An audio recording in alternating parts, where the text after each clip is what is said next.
Good evening, good evening. God bless you, God bless you. Welcome to Spilling the Tea at 10 on Word at Night. All right, y'all. Listen, this week, I know we don't like to hear this word at all, but how about failed?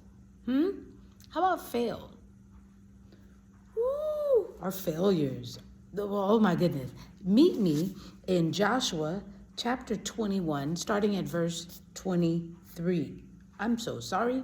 Chapter 21, starting at 43.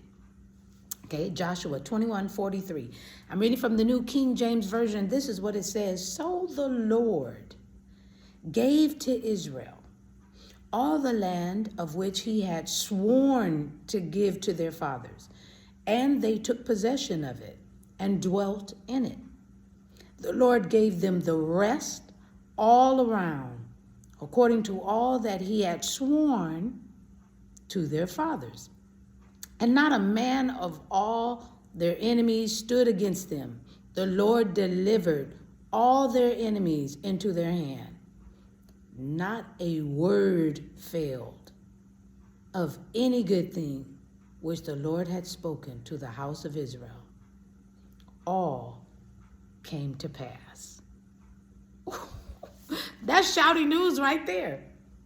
Y'all, there are times when we look back over our lives and, oh my goodness, we say to ourselves, I've had some good successes and I've had some failures.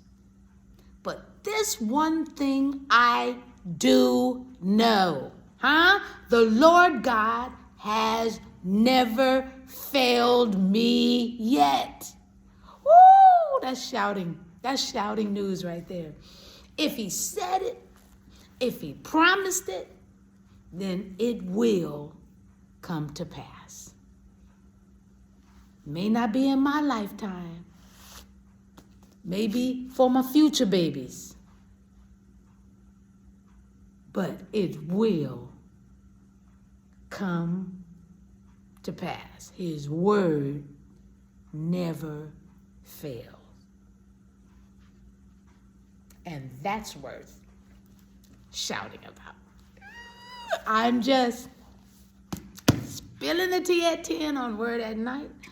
While you guessed it, sipping on my tea. Come on, join me. Woo! Word never fails. Never. Woo!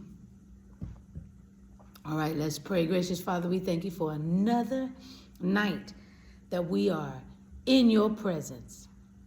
We thank you for another day that's gone by, dear Heavenly Father, a week. We're starting a new week, dear Heavenly Father, and we give you glory. But we're shouting because your word never fails. Oh my goodness, and that's the truth. We thank you. Stay with us. Help us to study your word, because this is where the truth lies. And we thank you in advance. In Jesus' name, we pray and praise. Amen. And thank you, Jesus. All right, y'all. That's the word of the week. That's what we're going to be talking about, okay? Love ya. I'll see you tomorrow night on Spilling the Tea at 10.